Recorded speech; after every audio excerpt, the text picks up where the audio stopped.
Hello, my name's Daniel. Today we're reading The Christmas Unicorn by Anna Currey. So get comfy and I'll begin.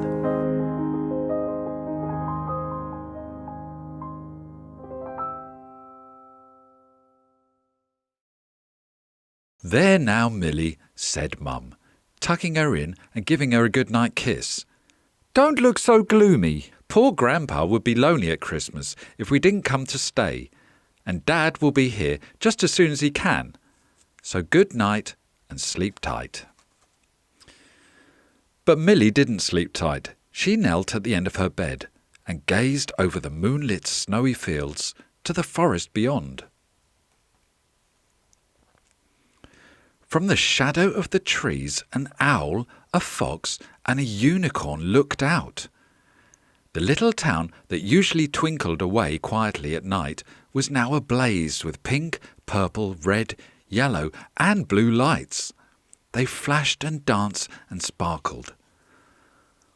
"What are those lights for?" asked the unicorn. "For Christmas," said the fox, who knew everything. "Christmas?" wondered the unicorn softly. "Christmas," he repeated, tossing his head and kicking his heels. "I'm going off to sea." And away he went. He trotted down the silent, sleeping street, past garden gates all tightly shut, except for one. He nosed it open and went in. The gate made a loud creak. Millie opened her window. She stared at the unicorn for a very long time. "Hello," said Millie. "Hello," said the unicorn, and they stared again. "Wait there," said Millie suddenly. "Don't go." Millie ran downstairs to open the door, and in came the unicorn, along with a few soft flakes of snow. He pattered across the hall floor and shook himself hard. "My name's Millie," whispered Millie. "What's yours?" "Florian," said the unicorn. "I'm staying at Grandpa's house," said Millie, stroking Florian's soft, silky tail. "But I wish I had a friend to play with in the snow, and I wish Dad was here too. Mum said he's going to come just as soon as he can." Florian said nothing. He'd fallen fast asleep, but Millie stayed awake for a long time. "I've got a unicorn," she said to herself. "A unicorn of my very own." "I've got a unicorn," Millie announced the next morning. "Have you?" said Mum. "That's nice." "Would he like some breakfast?" asked Grandpa politely, offering Florian a slice of toast. Florian liked toast and jam and muesli. Grandpa coughed gently. "Maybe a napkin," he suggested. Millie tied one around Florian's neck and brushed away the crumbs. "Can we put up our decorations today?" she asked. "Of course," said Grandpa. They unpacked Christmas balls and paper chains and fairy lights, and Florian stamped on all the boxes to make sure nothing could get back in. Then everyone helped to decorate the Christmas tree.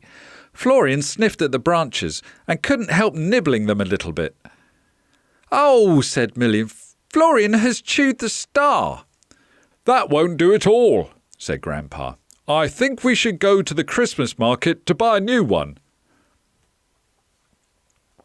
Florian went too. Millie and Florian both loved the market. There were stalls selling gingerbread and biscuits, toys and candles, and even little wooden Santa Clauses. Together, Grandpa and Millie chose some decorations for their tree, and a Christmas garland for Florian. He was so proud that he trotted around to show it off. Then he caught sight of something twinkling, something more beautiful even than his garland.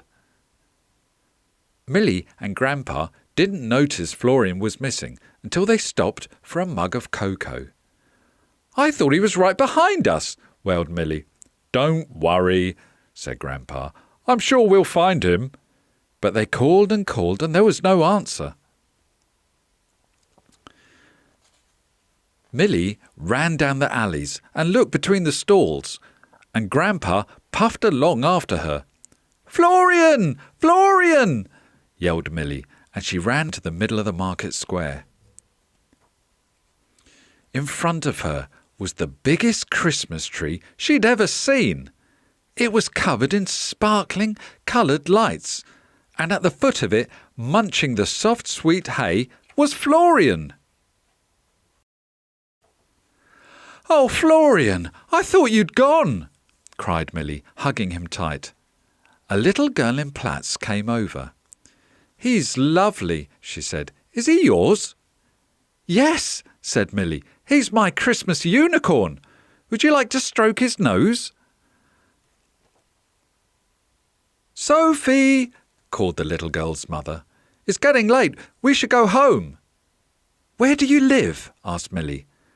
23 Forest Road, said Sophie. "Forest Road?" panted Grandpa, who had just caught up. "Why, that's where I live." So they all walked home together. When they reached Grandpa's house, Sophie asked, "Would you like to come tobogganing tomorrow?" "Oh, yes, please," said Milly. Florian looked over the wide, snowy fields to the forest. He thought of his friends, the fox and the owl. "It's time for me to go home," he said. Milly kissed him and stroked his neck. "Promise you'll come back," she said. "I promise," said Florian. Grandpa and Milly watched him gallop away. Then Grandpa took Milly's hand. "Let's go inside," he said. The front door opened. "Dad!" yelled Milly. "I came as soon as I could," said Dad. "I've got a new friend to play with in the snow," said Milly, excited. "She's called Sophie, and Florian found her." Dad looked puzzled. "Who's Florian?" he asked. "He's my very own unicorn," said Milly. "My Christmas unicorn." And she hugged Dad as tightly as she could. All Milly's Christmas wishes had come true. Thanks for listening, and have a very Merry Christmas.